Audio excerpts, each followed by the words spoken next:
What would make a mother leave her children, her phone, her car, and disappear without a single trace? And what if the person she was running from was the same person begging the world to find her? It was a quiet Wednesday morning in Maple Grove, Minnesota, the kind of town where routines are sacred and strangers stand out. Emily Carter, 32, followed her routine perfectly. She woke before dawn, packed lunches, signed homework folders, kissed her children goodbye as they climbed onto the school bus. Nothing about her movements suggested panic. No rush steps, no frantic calls, no hesitation. At 8:05 a.m., a neighbor watched Emily walk her golden retriever, Max, down Birchwood Lane. She wore a gray hoodie, earbuds in, head slightly down. Ordinary, forgettable. It would be the last confirmed moment anyone saw her. By early evening, Emily's house was silent in a way that felt wrong. Her SUV sat parked neatly in the driveway. The front door was unlocked. Inside, Max paced anxiously, muddy paws tracked across the floor. On the kitchen counter sat Emily's purse. Her phone lay beside it, powered off. Dinner wasn't started. The breakfast dishes from that morning were still in the sink. Emily Carter had vanished. Her husband, Mark Carter, called the police just after 6:30 p.m. He told them Emily must have gone out to cool off. They'd argued the night before. Nothing serious, he said. Just stress. Money. Life. Officers arriving at the scene saw no obvious signs of a struggle. No broken glass. No overturned furniture. It was a textbook case of a missing adult, at least on the surface. But small details began to gnaw at the edges of that assumption. Emily's keys were still hanging by the door. Her jacket was still in the closet, despite the cold. Her wedding ring, which she never removed, was not on her finger. Search teams were assembled by morning. Neighbors volunteered. Helicopters scanned nearby wooded trails. Flyers appeared on every street corner, every gas pump, every coffee shop window. Maple Grove had one question on its mind. Where could she have gone? Then the whispers began. Friends told police Emily had been different lately. Quieter, guarded. She had stopped posting on social media. She'd started deleting messages instead of saving them. She once told a co-worker she felt like she was being monitored, though she never explained how or by whom.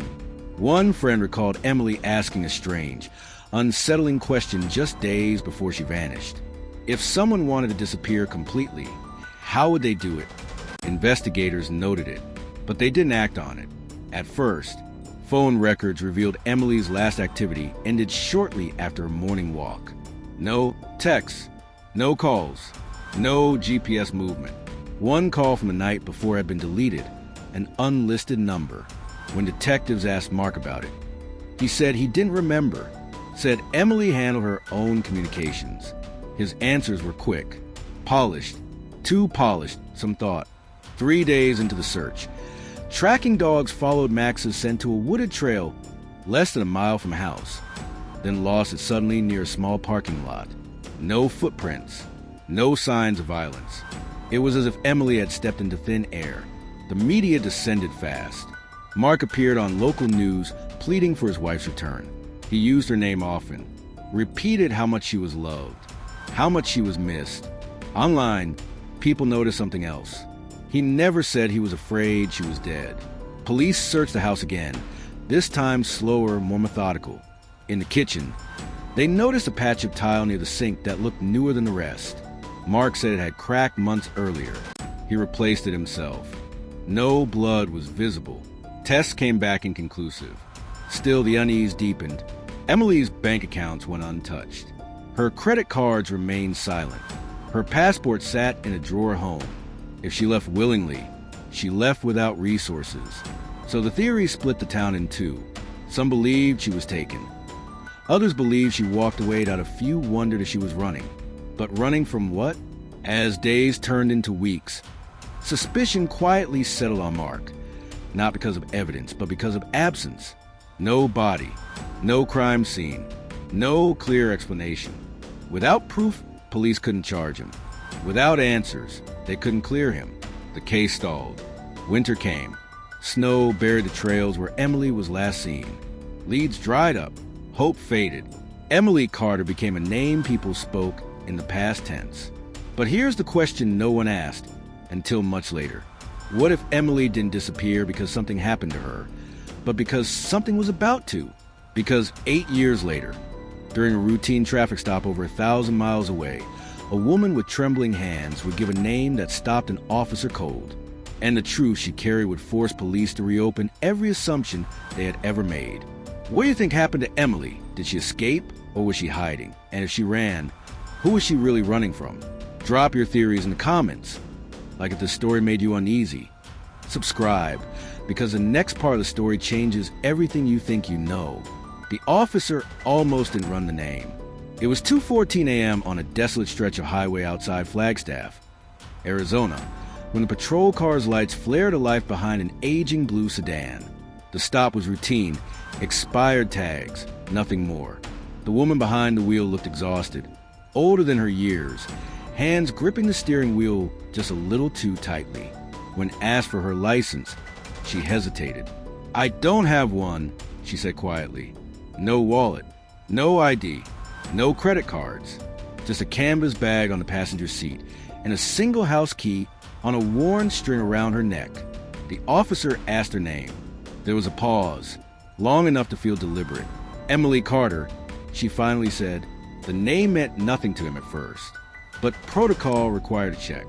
When dispatch responded, the silence on the radio stretched too long. "Confirm spelling," the voice finally said.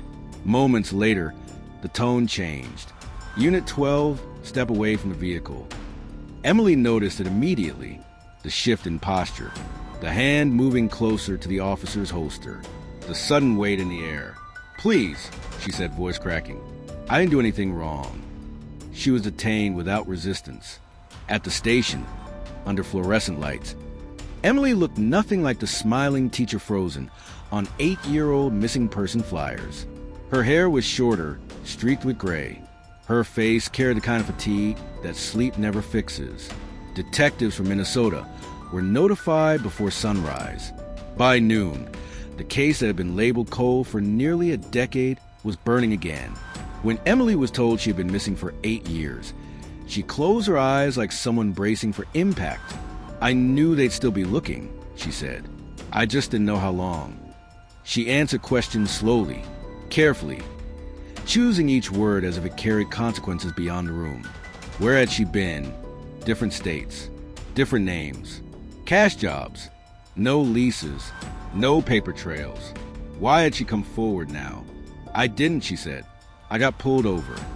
Then came the question everyone was waiting for. "Do you want us to contact your husband?" The reaction was instant. "No," Emily said. "Please, do not call him." The room went still. She wasn't angry. She wasn't defiant. She was afraid. Back in Maple Grove, the news hit like an aftershock. Emily Carter was alive. Cameras camped outside Mark's house within hours. Reporters demanded statements. Neighbors whispered. Online forums exploded with speculation. Mark appeared stunned, eyes wide, voice unsteady, as he told reporters he was relieved, grateful, overjoyed. But detectives noticed something else. He never asked where she had been. Investigators flew Emily back to Minnesota under protective supervision. She refused to stay in her old home. She refused to see Mark. She refused to let her children visit. Yet, she's not ready, she told them. And neither are they. During her first formal interview, Emily didn't accuse anyone. She didn't point fingers. She simply described a marriage that looked normal on the outside and felt like a slow suffocation on the inside. Control disguised as concern. Isolation framed as protection. Arguments that ended not in shouting, but in silence so heavy it felt punitive. "He didn't hit me," she said. "That's why no one would have believed me." She described the night before she vanished, how she realized something had shifted, how she felt trapped, how leaving later might not be an option. The next morning, she made a choice. She left everything behind on purpose. No phone, no car, no trace. Because if she took even one thing, she believed he would find her. Investigators listened carefully, but they needed more than fear. They needed facts. When they reopened the case files, they saw the cracks they'd missed before. Emails Emily had deleted, but not erased from backup servers.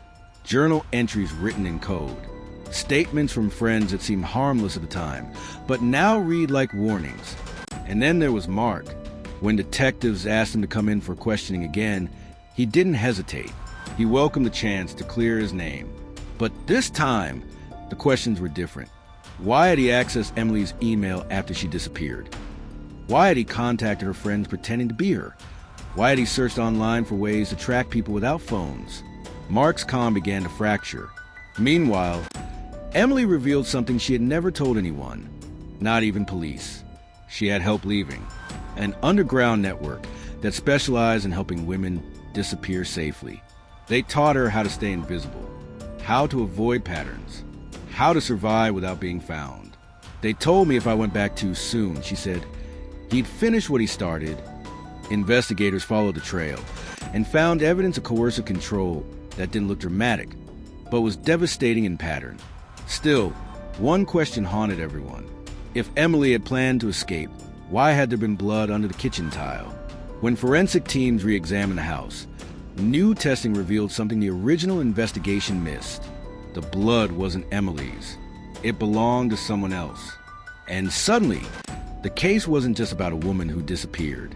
It was about what might have happened before she ran, and whether Mark Carter had been hiding something far worse than anyone imagined. If Emily didn't bleed in that kitchen, then who did? And what would the answer mean for the man who once begged the world to find her? Share your theory in the comments. Like if the story just took a darker turn.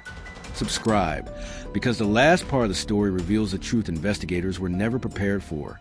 The blood under the kitchen tile had never belonged to Emily Carter. That single revelation detonated everything investigators thought they understood. For years, the stain had been treated as a possible sign of her death. Small, ambiguous, inconvenient. Now it had a different weight entirely. Because if Emily hadn't been injured in that kitchen, then the scene wasn't evidence of her disappearance. It was evidence of something else, something unfinished. Detectives widened the scope of the investigation quietly. They didn't announce it. They didn't alert the media. They watched instead, waiting to see who would panic first. It didn't take long. Mark Carter was called in again, this time confronted with updated forensic results. He sat stiffly across the table, fingers interlocked, jaw clenched so tightly it trembled. When told the blood wasn't Emily's, his expression flickered just for a moment. Surprise wasn't what crossed his face. It was recognition. Investigators pressed harder. Who else had been in the house that morning? Who had access to the kitchen? Who had been hurt badly enough to bleed and vanish in the narrative entirely? Mark's answers unraveled. Timelines shifted. Details changed. He contradicted statements he had made years earlier. Statements preserved in transcripts he had forgotten existed. Meanwhile, Emily was undergoing a different reckoning. For the first time in 8 years, she agreed to speak without filters, not as a missing person, not as a victim, but as a witness to her own life. She described the night everything broke. Not the argument itself, but what followed. The way Mark's anger didn't explode. It concentrated, focused. She recalled how he blocked doorways without touching her, how he spoke calmly while saying things that left no room for escape. The blood, she explained, came from Mark himself. He had slammed his hand against the counter during the argument, skin splitting open. He refused medical help, refused to clean it properly. Later, she said, he told me that if anything ever happened to me, people would already think it was my blood. That was the moment Emily knew she had to leave. Not eventually, not carefully. Immediately, she waited until morning, until the house felt quiet enough to breathe. She left behind everything that could be traced. The ring, the phone, the car. She walked away knowing one thing for certain. If she stayed, she would disappear for real. When detectives verified her account, the pattern became undeniable. Mark had used fear the way others use force. He manipulated narratives. He inserted himself into every version of the story, always as a grieving husband, never as a possible threat. And for years it worked. prosecutors knew they couldn't charge him with murder, but they could charge him with something that had long gone unnamed in cases like this: coercive control, stalking, obstruction of justice. Emails recovered from backup servers showed Mark impersonating Emily after her disappearance, sending messages to friends that created confusion about her intentions. Search histories revealed obsessive tracking behavior. Witnesses came forward, people who had stayed silent before, now understanding what they had seen. The case went to trial quietly, without spectacle. Emily testified from behind a screen. She didn't cry. She didn't raise her voice. She spoke with the steadiness of someone who had already survived the worst part. She told the jury that disappearing wasn't freedom. It was exile, she said, but it was the only way I stayed alive. Mark Carter was convicted. The sentence wasn't the ending people expected. No dramatic takedown. No life behind bars. But the conviction mattered because it named the crime that had almost erased Emily entirely. For the first time, the story wasn't about a vanished woman. It was about a woman who refused to vanish. Reuniting with her children came slowly, carefully. Therapy sessions before hugs.